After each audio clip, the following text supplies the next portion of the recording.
Welcome to another episode of the New Ground Life and Leadership Podcast, here to help you thrive as a follower of Jesus wherever you are and in whatever you're going through. Today, I am thrilled and very excited, I have to say, to be joined by Glynn Harrison. Glynn is the author of a couple of books, The Big Ego Trip and A Better Story, a book on God, sex and human flourishing. Today, we're mainly going to be talking about this book, Finding True Significance in a Culture of Self-Esteem. Glynn is the Emeritus Professor of Psychiatry at University of Bristol, UK, where he's a practicing consultant psychiatrist and the chair of the Department of Psychiatry. Glynn, welcome. It's great to have you with us. Yes, thank you. Great to be here as well. Just in case anybody slightly misheard that introduction, I was head of a department there, was a practicing psychiatrist. Now I'm firmly retired and out of that, so nothing I talk about it can be blamed on Bristol University. It's all down to me, I'm afraid. But I mean, that's always an exciting way to have to introduce yourself with disclaimers. I do not represent this body. That piques my interest to make me wonder what you're going to say. Yes. Well, Glynn, your books, I came across them last year, and I have to say they've done me so much good. So I think I've reached out to you with a very flattering email. So I was so gracious for you. Yeah. It always works with me, Jez. I mean, they both made a huge impact on me, and if people haven't read them, they need to get out and read the books now. They're outstanding. Partly because I just think your breadth of comprehensive understanding of the subject matters that you're engaging with, your ability to go back into the past and help people, I always think, help people to identify the wetness of the water that we swim in, understand the culture and climate that we're in, is such an invaluable gift. So thank you so much for all the work that you did in writing those books. They're packed full of not just philosophy and psychology, but also pop culture as well. So you're down with the kids as well as with the profs. I do my best. It's a long way down, actually. I stooped back to be down with the kids now, at my ripe old age. But yeah. Well, Glynn, we're going to be talking about this book largely, The Big Ego Trip. And I think the title of our conversation is going to be How Expressive Individualism Has Failed Us, or we might say how the self-esteem movement's got it wrong. Why don't you, which is the subject matter of this book, The Big Ego Trip. Before we get into the kind of the details of what you outline in this book, why don't you just help us understand what made you write this book in the first place? Yeah, thank you, Jed. Well, it's great to be here, and this is a huge subject. You mentioned the way I attempt to bring in different perspectives, and one of the problems with that is that people who really know about those perspectives, who've made their life's work in that particular line of inquiry, will often wince, I think, at the superficiality that I bring. But I think the reality is most of us don't really go into depth in these areas, but need to know some of the important lessons and some of the things that are coming out of those areas, and then need to find a way of integrating them and those lessons with all the other things that are going on in the life. And that's something that's always interested me, being real or being practical about what we're learning. And that partly, I think, or maybe mostly, comes from my experience as a psychiatrist, because one of the things you realize that you have to do in psychiatry really quite early on in your training is you've got to integrate different perspectives. On the one level, I mean, take someone, a 65-year-old man who's depressed. The question is, why is he depressed? And you discover that his father had a severe depression, and you say, genetics are playing a part here. But then you discover that his mother died when he was 5, and we know that people who suffer severe losses early on also are vulnerable to depression later on, and then you learn that he lost his job, or he retired recently, and much of his sense of self was invested in his position as a company director, and all that's gone. and that sense of grieving. So that's clearly a factor. And then you learn that he's a Christian, but he's a Christian who has pushed his faith to one side over many years. He's gone through the motions, but his heart hasn't been there. His wife and kids kept the home going in a Christian sense, in a way. And all of his sense of self was invested in his status at work. And now when all that's collapsed, he's facing some big spiritual questions before God. So you've got those four, genetics, early experience, current life events, and a profound spiritual dimension are all playing some part in understanding that person's experience. And what people always want you to do is to focus on the one thing that really matters. And you cannot deal with you can't do justice to the human condition in that one thing approach. We're always a collection of factors which are weaving together to produce the thing we're struggling with. So I always say, don't worry about finding the one thing. Do what needs doing and attending to in those different areas. So there's a biological factor.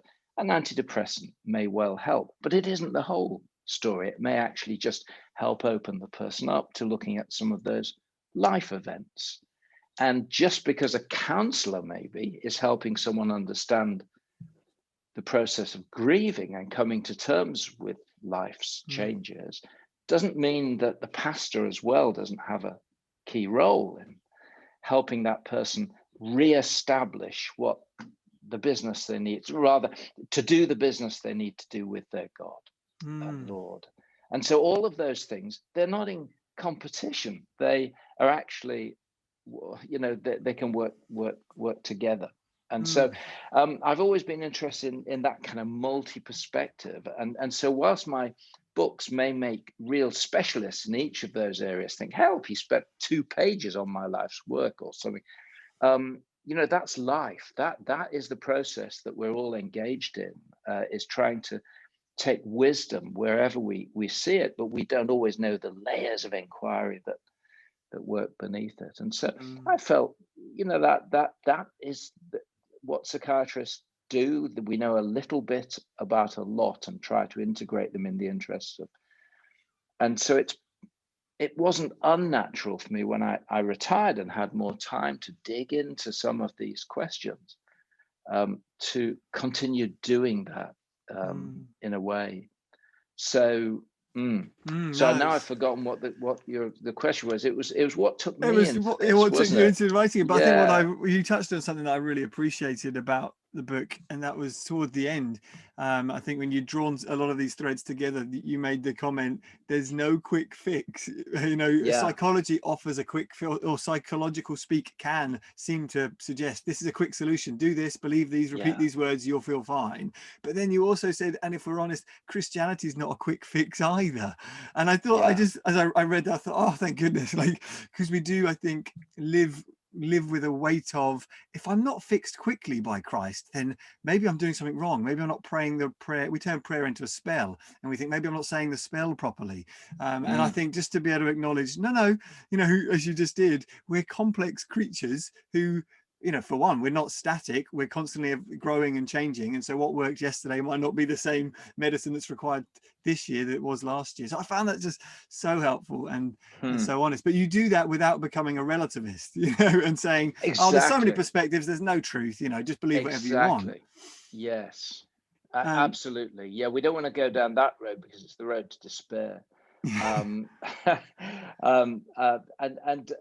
there is a discomfort in this, what you might call multi-perspectival approach to our humanity, and in that it doesn't sell books so well when you're saying, well, it's a little bit of several things. The way to sell a book, as someone said to me actually early in my career, in academic career, you need to find one thing and go into that area and sell it then as a solution, a resolution, a response, a solution to as many things as possible.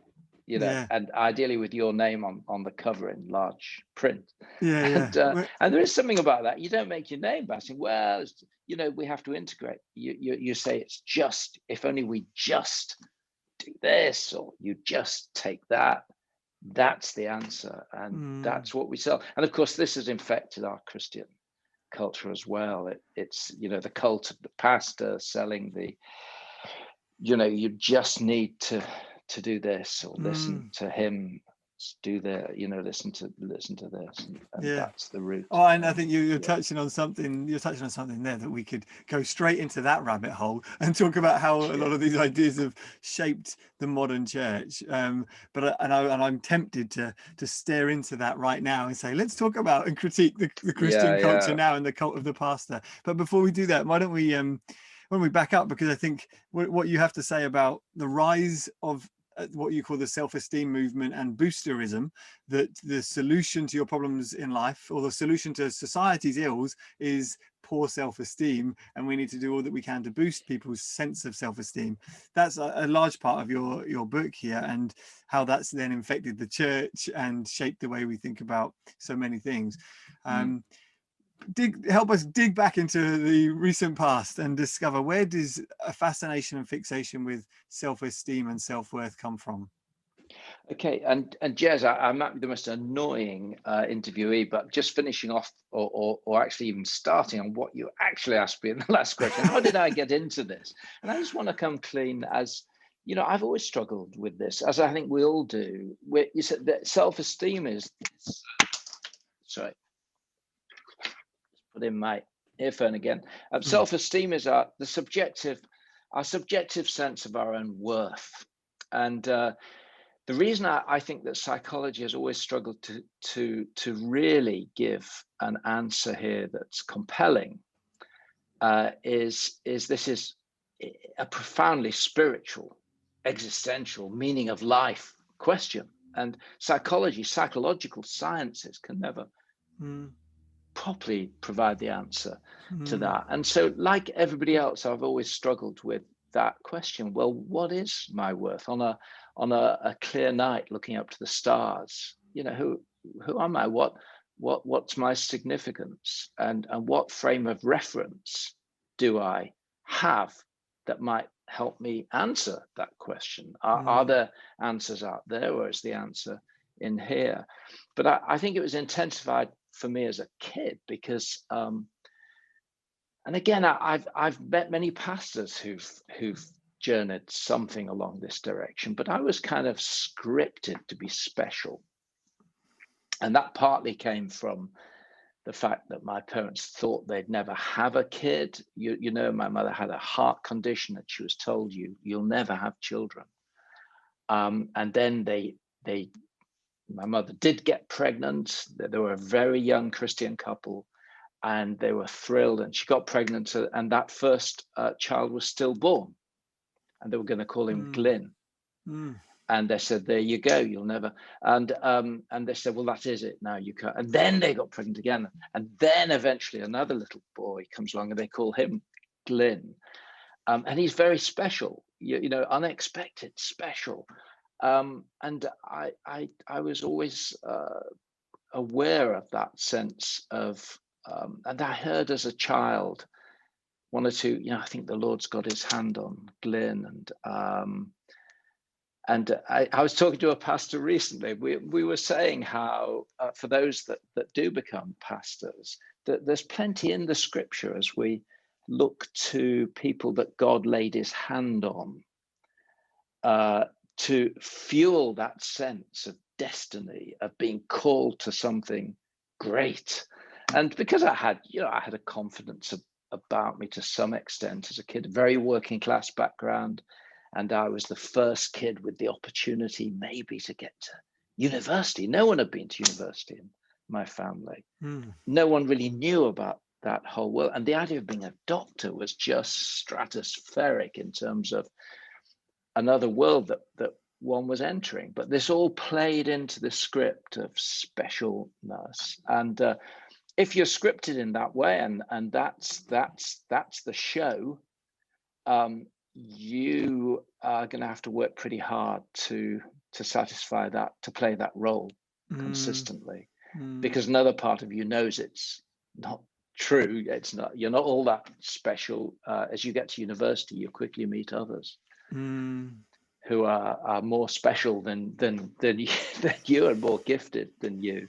And as a Christian, you know your own heart, and there's always that struggle with the inner reality and this desire that the world has around you for you to stand out and stand above and mm, be that special. So it's always been a bit of a struggle for me, as I think it is for many pastors. And so I kind of, when I retired, I thought, well, I'll dig into it some more. And through my professional career, although self-esteem has a great following in the secular world, mainly through what we'd call pop psychology, actually in counseling, professional counseling, therapy, and certainly psychiatric practice, it has a much more checkered history, mm, because people are always struggling with the question of, how do we really define it?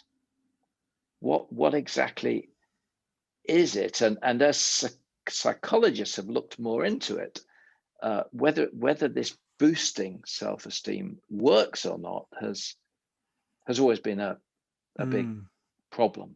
Well, So and I think, as you yeah, point out in your book, there's evidence that suggests it may work, but it doesn't necessarily produce the results that we wanted, as we perhaps will come on to talk about the narcissism epidemic that seems to be, gaining traction still on a popular level, even in our day. yeah, and in a way, that the idea of self-esteem and boosting it as being some kind of solution, it has a lot of face validity. In other words, on the face of it, that seems to make sense, and it's a really worthy and noble thing, I think. But Mm, look, on the reason being that actually low self-worth, this just evaluating yourself as not worthy compared to other people of happiness, of being accepted in the same way, of lacking confidence to do things in life, that having a low sense of worth does correlate with poor psychological outcomes, and having a stronger sense of your own worth correlates with better in education, mental health, criminality, substance abuse. mm, It's all there. And because of that correlation, people made the error then of thinking, well, correlation's causation. yes. And if low self-esteem is what's causing this is the underlying problem, which is always seductive. We're at the underlying problem now. Then boosting self-esteem, if low self-esteem is the problem, boosting self-esteem is the solution. So Mm, let's get people to boost themselves. And it mm. sounds great, doesn't Yeah, it? I like the illustration you use in your book of mistaking causation with correlation. The example of writing your book at your desk, that you write your book often. When you sit down at your desk, you write your book, but the two aren't necessarily. One does not necessarily cause the other, and that Yeah. yeah, I thought My that was very desk helpful. doesn't cause me to write my book, but it's always here. Yeah. There's 100% correlation. Yeah, yeah, She's really interesting. I mean, as you're speaking, I imagine there's probably a number of people who are hearing what you said, wanting to chip in, saying, "But yes, we are special. The Bible does say we're special. We are. I'm perfectly and wonderfully made, fearfully and wonderfully made, aren't I?" And people, because perhaps we've been so cultured to think like that and trained to think like that, we read the scriptures through that lens, and sure enough, there's plenty in there, if that's what we're looking for, that affirms our own specialness. We among all that's a the good creatures on point. the planet are made in the Yeah, image and likeness of God. But yeah, it's not the emphasis of the scriptures, like it's perhaps the emphasis of teaching. I think you quoted some books, I love the title of one of your chapters, "To God Your Big Stuff," and that really resonates with this. You are, again, it's a Bible verse, the apple of God's eye, which is true. mm, But the emphasis here isn't on our specialness, but on God's outlandish, extravagant love and devotion towards the people. But we have almost disconnected it and gone, wow, with the apple of God's eye, we must be big stuff. Yeah, talk to us a bit about that. Well, I think that's a great point. And I think the problem is that we use the word special in terms of to mean special means to stand out, to stand above. We tend to use it in the sense of social comparison, and the Bible never speaks of our glory, our beauty as those loved by God and being restored in his image, and the glory and the beauty of that, and being fearfully and wonderfully made, even as broken, fallen creatures. There's a fearfulness about us. So we are unique. We are special in the sense of the profound beauty of what God has made us and is remaking us. But that doesn't make us more important than anybody else. We're unique, but we don't stand above others. And I think that's the problem with the way the world uses this term special. They use it in its social comparison sense. I'm special. I stand out. I stand above. I'd want to say, no. You're no more special than anybody else in that sense. But you are unique. You are beautiful and glorious and loved by God to the ends of the earth. And that love is non-contingent. It is totally there. Whatever you do, however you mess up, it's always there. You'll never have to earn that. And that is a profound foundation for my sense of self that isn't a treadmill. Because the problem with the special as a social comparison sense is you're constantly having to ensure that this is true. So is it really, so hang on a minute, no one's taking notes of me here, so I need to make myself more. So you're on this treadmill of constant testing and evaluate. Is this really true? And you've got to work hard to stay up there. In God's economy, you are unique, accepted, loved. You don't have to work for that. And it's the basis for going into the world and making something of the world in his image. Whereas being special, you're going into the world and making something of your life becomes the basis on which your specialness comes to depend. And so it's a very different I love kind of specialness. I love the term that you use. You talk about how we too often globalize our identity.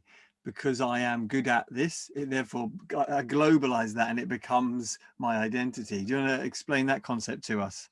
Oh, do you know, that is so important. I think to get this, what we tend to do is because we're infected with this instruction, this sense of need to prove ourselves. That somehow our validity as human beings hangs on how well we perform. We tend, therefore, when we perform well, to, I am as special as I hoped I am, or yes, I am worthy because they like what I did, and so there's that sense of treadmill. Once again, you're constantly and I think what I try to help people do is try and draw a distinction between rating or scoring or evaluating something that you do and yourself as a unique human being blessed in the image of God. Don't make your sense of who you are depend on that thing. So let's say you're a superb footballer and you score the goals and you get the adulation of the crowd. What you can do in this way of thinking about yourself, and it's basically Paul teaching about a sober evaluation of one's gifts. What you can do is you say, actually, I think I'm a really good footballer. or you may be able to say, Jez, I think there are areas of my pastoral care for people, and I think I'm good at it. I think I'm good at it, or of my preaching, or whatever I do, or as a husband or a brother, or all of those things. Yeah, I think that was good. I did that well. I can feel blessed in that. And it's a real gifting, and I see some real fruit of that gift. So yes, I can do that. It doesn't make me a more important person, though. It doesn't alter my specialness or my uniqueness. It grows out of my uniqueness. It isn't the basis of my uniqueness. And it boils down. I'm going to change the circumstances, because I never like talking about members of family. But you take a little boy who's with his granny, and you have the opportunity to say that little boy, whatever the gifts God's given, or whatever you're good at, if you're good at it, think, yeah, I'm good at this. Be confident in your gifting, but it doesn't make you any more important than the other little boy who hasn't got that gifting, but maybe better at something else. If you can practice saying that as a 8-year-old, 9-year-old, 10-year-old, I'm really good at that, but it doesn't make me more important, then that can stand you in huge stead for the rest of your life. And then you overhear that little boy later playing his granny at some game, let's call it and granny says, I think you're cheating, you're beating, you're winning every time here, this is crazy. And he said, no, I'm really good at granny. I'm peerless. Well, he wouldn't say that, but but it just doesn't make me any more important than anybody else. Now, in a way, he's parroting what he said, but if that could seep into his soul, you can be good at something. And so if someone says to you, Jez, that was really helpful, that talk. Now, thanks ever so much. It really, God spoke. And, you don't have to say, oh, it wasn't me, it was the Lord, because actually it wasn't that good. It wasn't the Lord, it was you, Jez. You put the work into that talk. You did it. You did it in God's strength, in his power, all of those, but you did it. And you can own that sense of having worked for God's kingdom, and there's something out there for which one day you receive his favor and his well done, good and faithful servant. You don't have to pretend it's not yours or it's not mine, but if you can link that, after, I always say, if someone says that was really good, I think, well, I think it was, if I think it was, but it just doesn't make me, they don't know how I treated my wife yesterday. They don't know the other bits of me. So it doesn't make me any more important, or it doesn't raise me up any higher than anybody else. And that's really important, because we all know the experience of preaching badly. I say we all know. I hope we do we? If we're preachers, we know the experience of doing something that doesn't go as well as we hoped, and then being crushed afterwards and thinking, I want the ground to swallow me up. I wish I never did this. I feel like a complete failure. I want to run a mile. And often, I'm thinking that while I'm preaching. And that's in part because the gifting has become too globalized. It's become too much a part of who I am, and my value and my contribution to the world is in this 30-minute moment. And if it goes badly, then what have I got? What else have I got? Or if my child does not respect me or present our family well to the school or whatever, then who are we? We are nothing. And so that's an indication that some globalizing's gone on, that this attributes become more than just that. I think that's really helpful. Oh, brilliant. And I think what we're recognizing here, Jez, this is a lifelong struggle. I'm not saying that you just need to think this and there you are, you're offering your one solution. Here we go. Sell the paperback.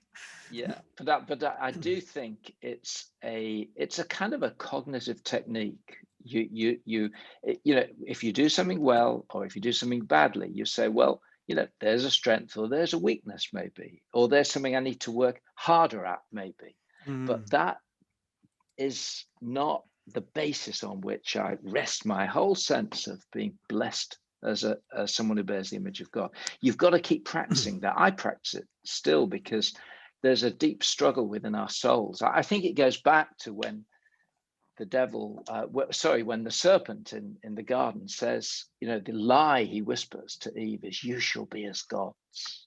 You shall be as gods. And all of us, we struggle with this conflict, this desire to be godlike, to stand above, to rise up, and we're always looking in the wrong places for that.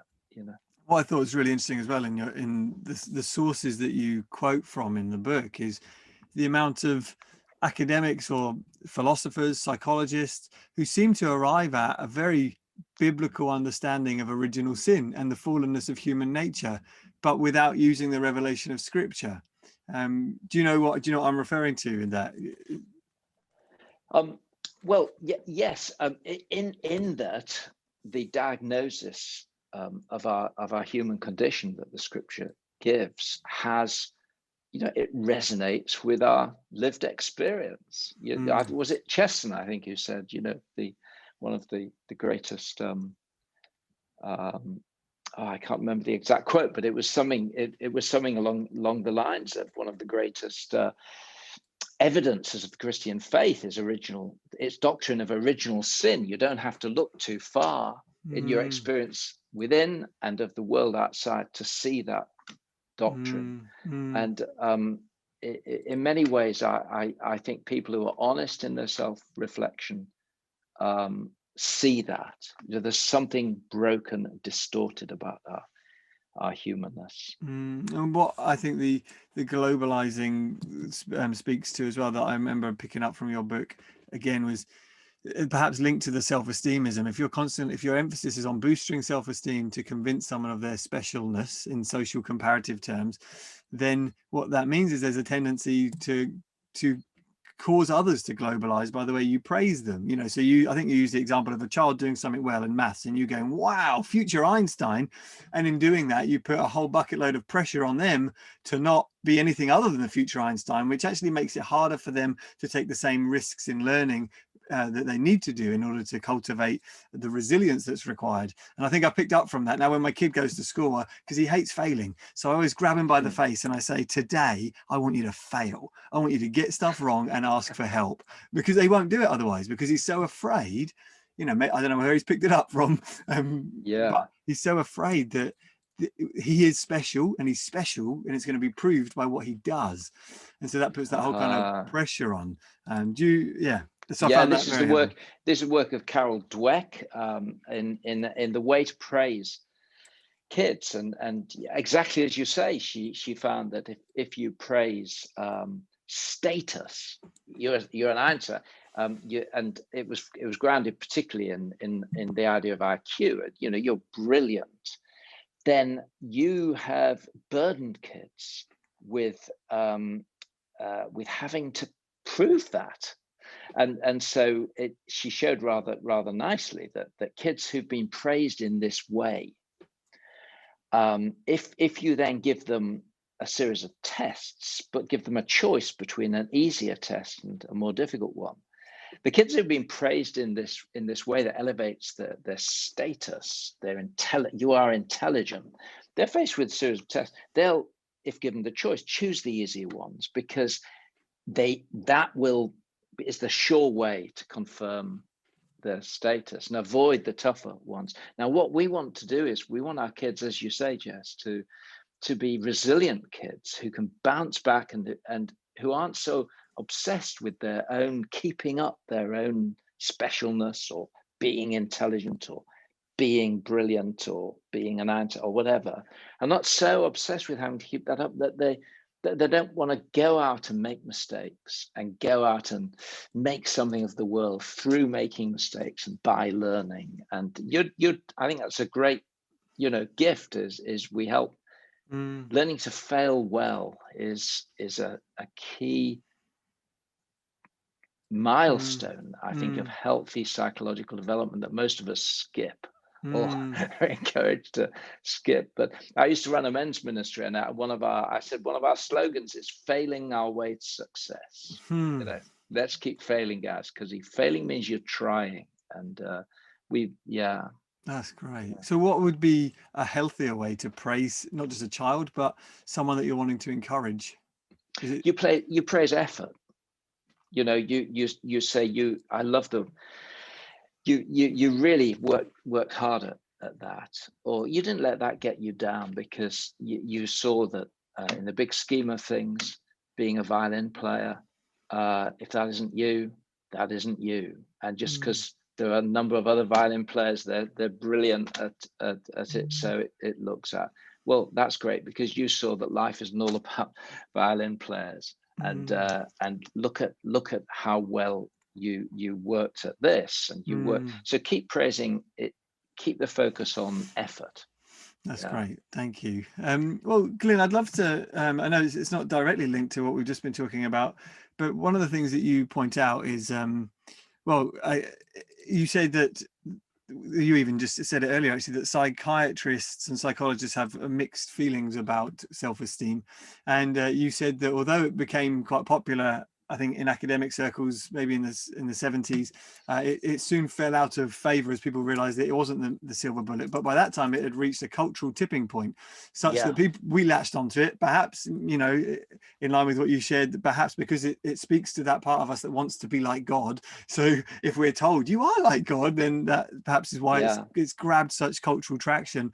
But you said that what we're noticing is that one of the unintended consequences of this is a rising cases of narcissistic personality disorder.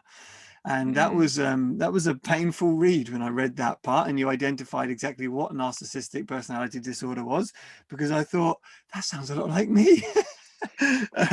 It was scary. And then, you know, very refreshing, or helpfully, you said, don't worry if you spotted signs of yourself in that, we're all on the spectrum somewhere. But could you, I don't know if you've got that in your mind to hand, give us a kind of overview of what some of the traits of narcissistic personality disorder are, why it's a problem, and and why you think we should be concerned as a society and churches about it. Well, it's probably better to think about narcissistic personality type, and for technical reasons that we probably wouldn't be very valuable to go there. Think about features of the personality type. And as you say, a psychologist called Jean Twenge, she's done some really rather elegant work showing how, mostly amongst college students, scores on something called the NPI, the Narcissistic Personality Inventory, which maps these traits, have been going up over the past 30 years, 40 years now. And she links that to this obsession with boosting ourselves and this absorption with ourselves. And she's saying this is one of the unintended consequences. Now, you've got to remember that correlation doesn't mean causation. So just because narcissism's gone up as boosterism has gained traction in culture, doesn't really, you can't prove that the one causes the other. And it's hard actually to think of a kind of an experiment that you could set up to do that well. But it's a plausible hypothesis, which has a great deal going for it, and is worth thinking about and reflecting on, even if we can't pin it down in a series of studies. And it does relate to a number of other actually studies on which show a similar thing. I mean, for example, it all goes down to the effort needed to maintain an idealized view of yourself. I'm special, I'm worthy, I attract people to myself like magnets, you know, this kind of thing. The effort you need to put into that has a number of unintended consequences. The psychologist called Jennifer Crocker, for example, showed that empathy reduces when people who have high self-esteem and a high need to maintain that have reduced empathy. And again, it's plausible. You can see why, because you're putting so much effort into thinking about me that you don't have time for anybody else. And Jean Twenge, similarly with narcissism, that you develop this idealized view of yourself, and you put so much effort into maintaining it that with narcissism, you can begin to pay selective attention to your environment so that you only see the things that do confirm it and not the things that don't. And that's the feature of the narcissist. You know, they're putting so much effort into maintaining this idealized, rather beautiful view of themselves that they airbrush out all that's around them that doesn't fit that. And one can think of well-known politicians where this is, you know, a feature, has been a feature, particularly in the United States, of the way that they relate to the world. They don't see the stuff that puts them in a bad light. The terror of this is that after a while, you really don't see it. You know, you don't see it. It's a mental state that you've nurtured yourself into. The worry is that this is becoming not at the level of narcissistic personality disorder, but at the level of increasing traits being seen in our society, that's becoming more widespread. And yeah, so Yeah, I you think use that the is an phrase issue. there that you can nurture yourself into it. Is that something that can go on then? You through a lot of the slogans and phrases that we repeat as a kind of mantra about our specialness and our value that can have that unintended consequence you said of nurturing. It's quite like a massaging of the ego into Yeah. this place of I'm, you know, I only see things that put me in a positive light. Well, you know, that is one of the great dangers of life. We become what we choose. The choices we make as we practice and rehearse. First, we will not see, and then we cannot see, and we're blinded by the choices we make, and we see that in Scripture, don't we? But it has that idea has a good psychological track record in the work of Freud and others, that you can so attend to a way of looking at the world, so practice it, that's all that after a while you see, and you could see that in the hardening of heart. The hardening of the heart is, you know, that great Paul says we receive in our own personalities the consequences of the lives we live, and this is a slightly frightening Well, I think aspect of our. it's linked to, I guess, the Christian discipline of confessing your sin to one another and the importance perhaps of accountability partnerships of some kind. But even that can become a little bit too formalized. Whereas I think, you know, one of the gifts of marriage, say, is that you're living with someone that you're constantly contending with, and they're, you know, in a healthy marriage, there's a healthy amount of disagreement that goes on that over a lifetime should knock off some of my edges.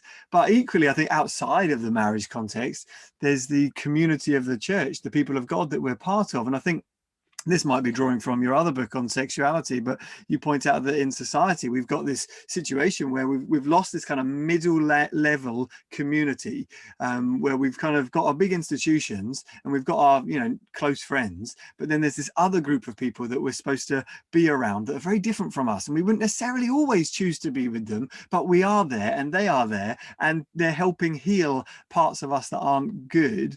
And so I guess that's what comes to my mind, at least, the need for a range of different relationships, but certainly relationships with people who are different from us and who disagree with us regularly enough to stop us getting further and further down this tunnel of narcissism. Would you say that's fair?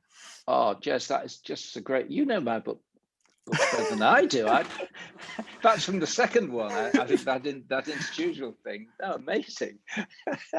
No, but this is such a profound, important point, I think. And obviously, you've got a good wife. I thought you were speaking from the heart there.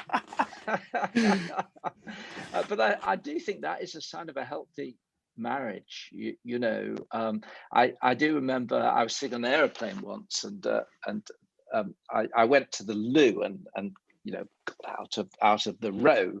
And just as I did, the guy in front of me went to the loo as well, and he got there first.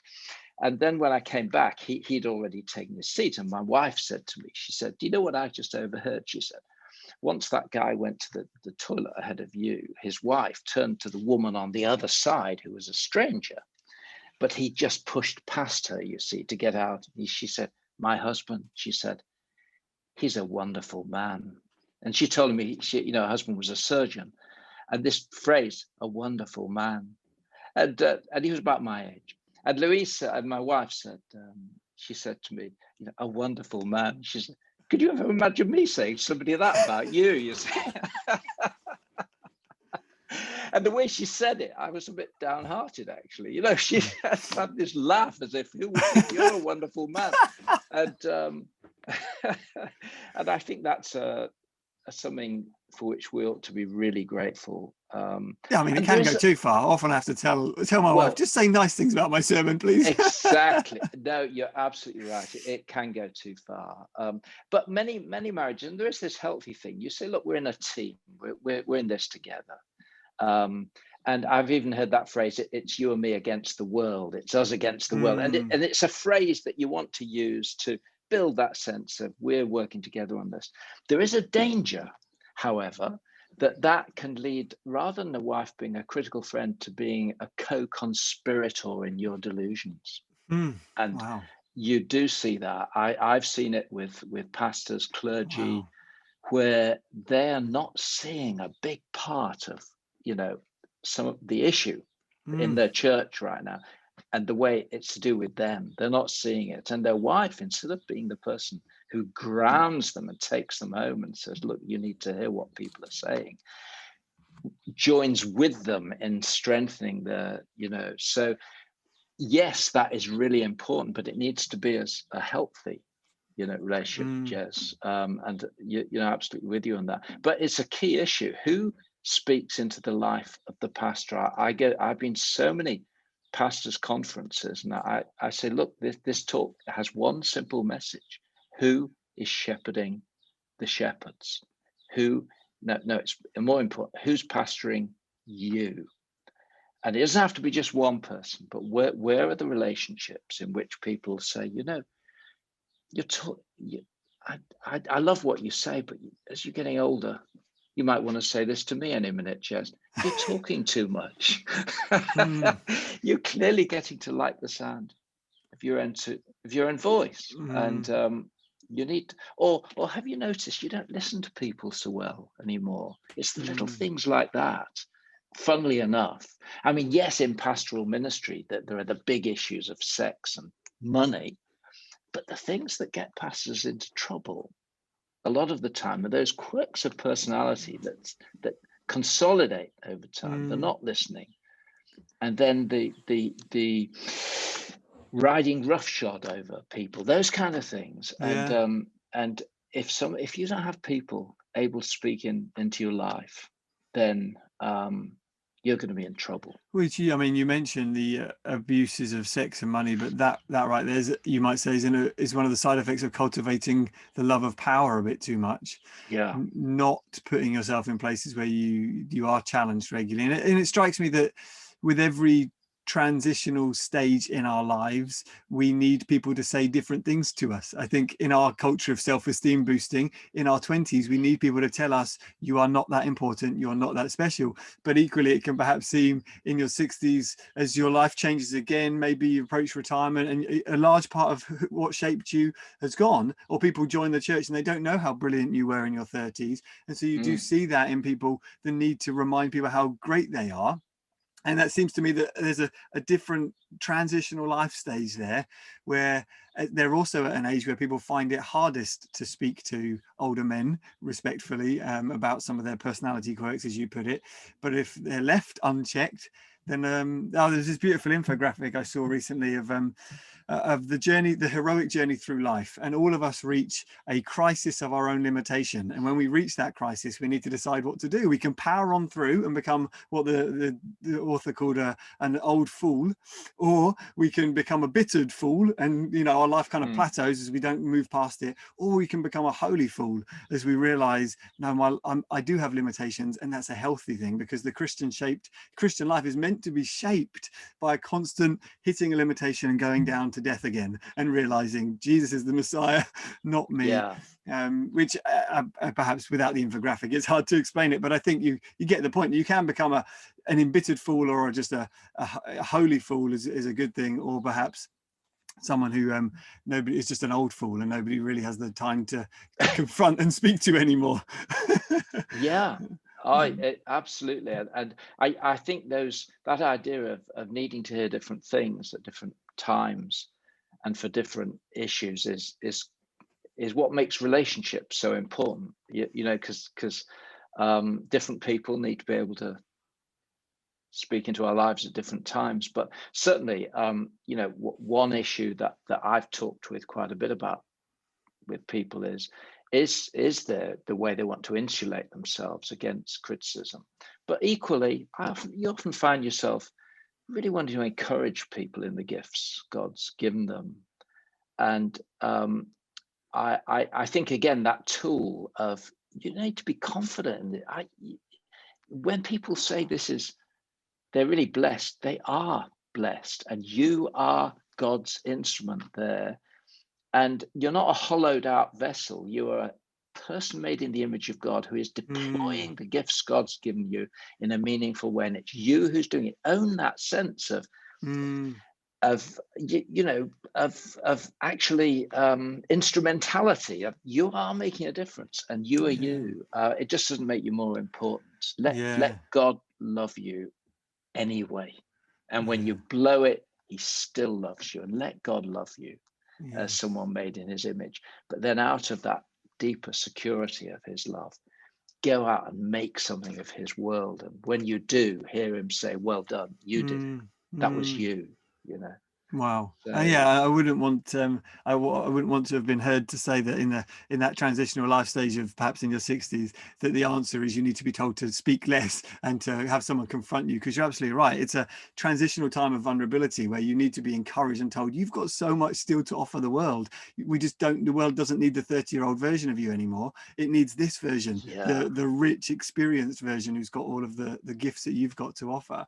Which is a conversation I had with someone previously just about the church's need for more fathers and more mothers, men and women who know they've got gifts from God and are willing to use them to nurture and strengthen those around them, rather than constantly needing to be sons and daughters who are trying to impress their mums and dads all the time, which is perhaps, maybe I'm just drawing too many threads. You've got me into this world of drawing different threads together, but it's perhaps a side effect of a culture that's obsessed with youth, is that when you become old, you have to try to convince people that you're young still, and you've still got a lot of the youthful vigor to offer. Whereas actually we don't need your youthful vigor, we need your age and rich experience to help us.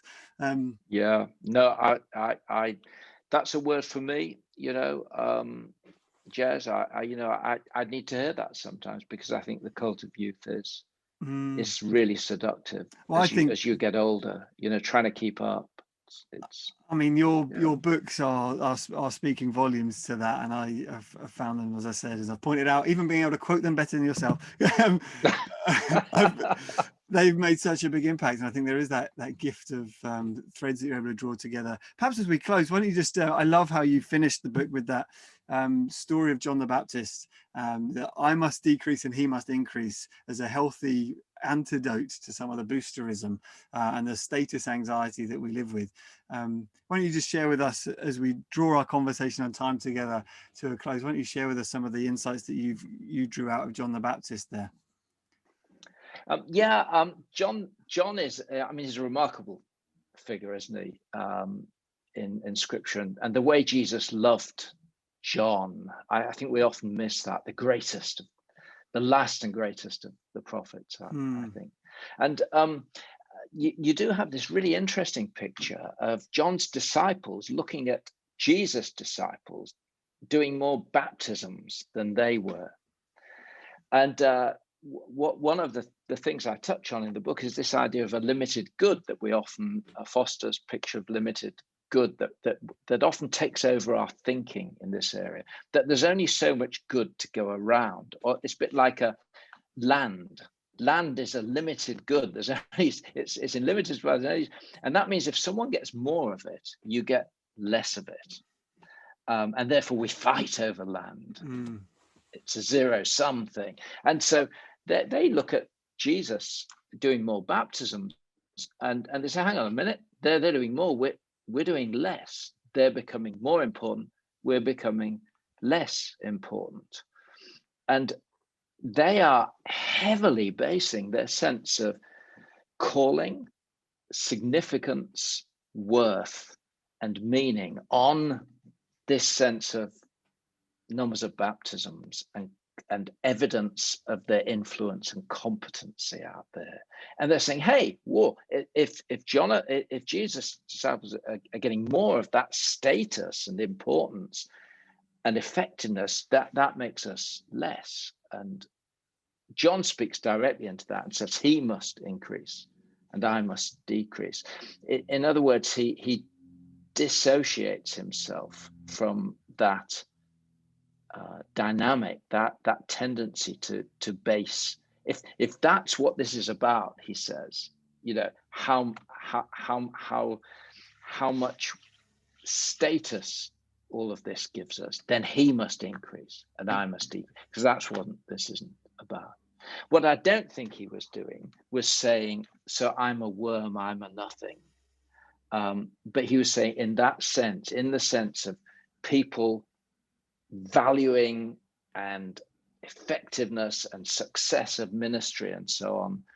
If that's what my life is about, it's all let's go back to Jesus and let's derive all that we are from him, because of course in the gospel, here's the magic of the gospel, as he increases, we increase. Actually, as he truly increases, we decrease perhaps in the world's terms because we give up all to follow him. But actually we increase from the inside out.